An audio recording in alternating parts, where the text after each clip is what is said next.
पिछले वीडियो में हमने बताया था फाइलम एक पोरिफेरा, दूसरा बताया था सेलेंट्रेटा, तीसरा फाइलम बताया था ट्रिनोफेरा और ये चौथा फाइलम आज बताने वाले हैं प्लेटीहेल्मिन्थेस। आज के वीडियो में हम इसी के बारे में चर्चा करने वाले हैं। तो जो प्लेटीहेल्मिन्थेस होता है फाइलम, ये दो ग्रीक भाषा से बना होता है। पहला प्लेटी और दूसरा हेल्मिन्थेस। दो ग्रीक भाषा से बना होता है, प्लेटी और हेल्मिन्थेस। प्लेटी का मतलब हो जाता है फ्लैट और हेल्मिन्थेस का मतलब हो जाता है वर्म, यानी कि जो फ्लैट यानी चपटा होता है और वर्म मीन्स कीड़ा होता है। यानी कि इसका शाब्दिक अर्थ है कि इसका जो फाइलम के जीव होंगे वो चपटे चपटे होंगे। तो प्लेटीहेल्मिन्थेस का शाब्दिक अर्थ क्या हो जाएगा? चपटा कीड़ा का, वैसा कीड़ा जो मतलब दिखने में चपटा हो, वैसे उसे क्या बोलेंगे? प्लेटीहेल्मिन्थेस। इसकी खोज किसने किया था? एस्टेब्लिश बाय गेगेनबॉर्ग। नाम वैज्ञानिक का नाम है गेगेनबॉर्ग। नाम के वैज्ञानिक ने इसकी स्थापना की थी, प्लेटीहेल्मिन्थेस की। ठीक है। नंबर ऑफ एनिमल स्पीसीज, इसमें एनिमल स्पीसीज 13,000 है। इसमें 13,000 एनिमल स्पीसीज पाए जाते हैं। अब आते हैं जनरल कैरेक्टर के बारे में। जनरल कैरेक्टर पहला है मोस्टली पैरासाइट, यानी कि अधिकांशतः यह परजीवी होते हैं। दूसरे पर तो ये अधिकांशतः क्या होते हैं? दूसरों पर निर्भर रहते हैं। इनका जो बॉडी होता है वो एकदम चपटा होता है। और तीसरा आ जाता है बायलेटरल सिमेट्री। पिछली वीडियो में हम तीनों वीडियो में बताए हैं बायलेटरल सिमेट्री बताएंगे है। इसे केवल एक ही जगह से काटा जा सकता है, तो ये है बायलेटरल सिमेट्री। और ये पहला ट्रिप्लोप्लास्टिक एनिमल है। जैसे जैसे फाइलम बढ़ता जा रहा है वैसे वैसे इसका बढ़ता जा रहा है। जैसे कि पिछले 3 फाइलम में हम केवल देखे थे डिप्लोप्लास्टिक एनिमल, डिप्लोप्लास्टिक, लेकिन ये फर्स्ट ट्रिप्लोप्लास्टिक यानी कि इसमें एंडोडर्म, मेसोडर्म और एक्टोडर्म तीनों पाया जाता है। इसमें प्लेटीहेल्मिन्थेस में तो ये है फर्स्ट ट्रिप्लोप्लास्टिक एनिमल, पहला त्रिस्तरीय जीव। और इसमें ऑर्गन लेवल ऑफ ऑर्गेनाइजेशन पाया जाता है। जैसे जैसे बढ़ रहे हैं, अब पिछले में सेलुलर था, एक था टिश्यू और एक ट्रिनोफेरा भी टिश्यू लेवल ऑफ ऑर्गेनाइजेशन था। लेकिन इसमें क्या है?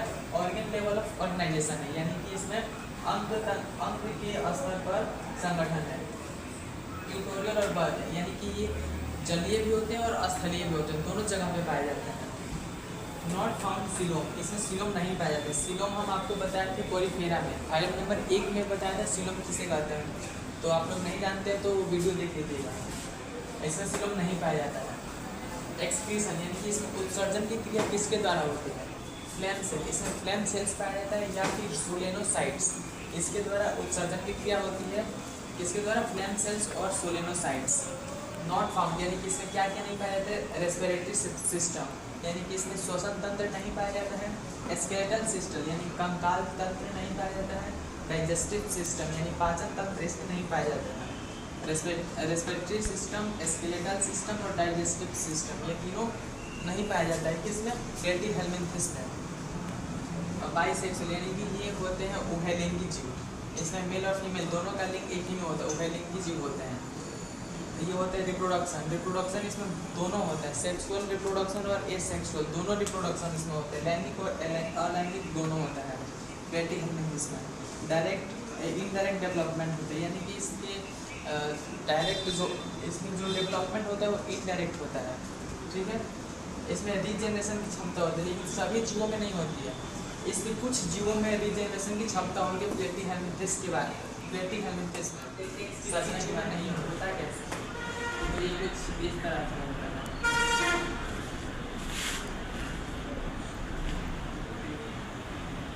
ये इसमें जो आते हैं कुछ इस तरह से होता है। ये प्लेनेरिया है, ये प्लेनेरिया है। जैसे कि हम लोग राक्षस के समान हैं, देखने में मनुष्य है लेकिन हम लोग राक्षस के समान। जैसे कि हम लोग खाते हैं चिकन, खाते हैं मटन, खाते हैं बीफ और एक होता है पोर्क। इन सभी मांस से हम लोगों को बीमारी होता है। लेकिन इसमें प्लेटीहेल्मिन्थेस में केवल हम पोल्ट्री के बारे में बात करें। चिकन मतलब तो सामान्य होता है, ये मुर्गा मछली, मुर्गी। ये मटन का मतलब हो जाता है बकरी का मांस और ये बीफ मतलब होता है गाय, गाय का जो मांस होता है उसे बीफ बोलते हैं। और पोर्क मतलब होता है जो सुअर का मांस होता है उसके पोर्क बोलते हैं। तो हमें इसमें सिर्फ पोर्क के बारे में जानना है। इससे भी बीमारियाँ होती हैं लेकिन इससे थोड़ा नॉर्मल होती है, लेकिन ये बड़ा खतरनाक है पोर्क। तो अभी में हम सिर्फ पोर्क के बारे में जानेंगे। जैसे कि हम लोग पोर्क खाते हैं तो इसमें ये जो पोर्क होता है इसके कच्चे मांस में और पके मांस में टीनिया सोडियम नामक कीड़ा पाया जाता है। इससे होता है ये टीनियाकोसिस बीमारी होती है। ये होती कैसे है? जैसे कि कोई आदमी है वो पोर्क खा लिया, यानी कि सुअर का मांस खा लिया, और फिर जैसे कि शौच के लिए गया बाहर, शौच के लिए बाहर गया, और जैसे कि खुला होता है उसमें, तो वहाँ वो शौच कर दे। उसके बाद बारिश का दिन है, बारिश के दिन से क्या होता है कि बारिश आएगा वो पूरा उसका इधर उधर चला जाएगा। मान लीजिएगा कि उसके बगल में कोई सब्जी या फल की खेती हो रही है, तो उसमें मान लीजिए कि चला गया, कोई देख थोड़ी ना आएगी गया कि नहीं, लेकिन बारिश का मौसम में चला जाता है। तो क्या होता है कि जो टीनिया सोडियम नामक कीटाणु होते हैं वो उसमें खेत में चले जाते हैं, और जो फल या सब्जी होता है तो उसमें वो चले जाते हैं। फिर क्या होता है कि जब हम उसे खाएंगे तो मेरे पेट में चला गया, हम तो सुअर का मांस खाए नहीं लेकिन हमारे अंदर भी चला गया। ठीक है, अगर मान लीजिए कि बारिश का मौसम नहीं है, सूखा है तो क्या करेंगे कि जैसे कि शौच किया, शौच के बाद गया, मतलब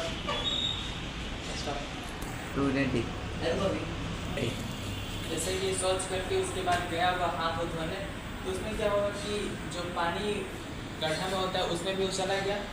तो फिर मान लीजिए कोई फल या सब्जी उसमें कोई धोएगा तो ये फल में भी आ जाएगा, तो उसमें भी चला गया टीनिया सोडियम। इस तरह से हम लोग खाते नहीं है पोर्क, लेकिन फिर भी हमारे अंदर चला जाता है। और कभी कभी होता है कि मान लीजिएगा कि शौच कर रहे हो, कभी बाथरूम में गया तो उसमें शौच करो, उसमें बहुत सारे जैसे लिजार्ड रहता है या फिर कॉकरोच रहता है, वो क्या करता है कि उसमें से आके फिर हमारे किचन में चला जाता है। किचन में जो खुला सब्जी या फिर कोई भी खाने वाला सामान रहता है उसमें वो चलता है, तो फिर जो उसके पैर में लगा होता है वो भी तो खाना में लग जाएगा। तो उस तरह से भी ये जो टीनिया सोडियम होता है वो हमारे पेट में चले जाते हैं, ये बहुत नुकसानदायक होता है। तो इस तरह से हम खाते भी हैं पोर्क, लेकिन हमारे शरीर के अंदर चला जाता है, एक स्वस्थ व्यक्ति भी इसका शिकार हो जाता है, इसलिए पोर्क नहीं खाना चाहिए। ठीक है, तो आज की वीडियो में हमने प्लेटी हर्निटिस के बारे में पूरा चर्चा किया। अगर नहीं समझ में आया होगा तो आप लोग कमेंट कीजिएगा, समझ में आया होगा तो फिर बहुत बहुत धन्यवाद। Thank you, bye bye.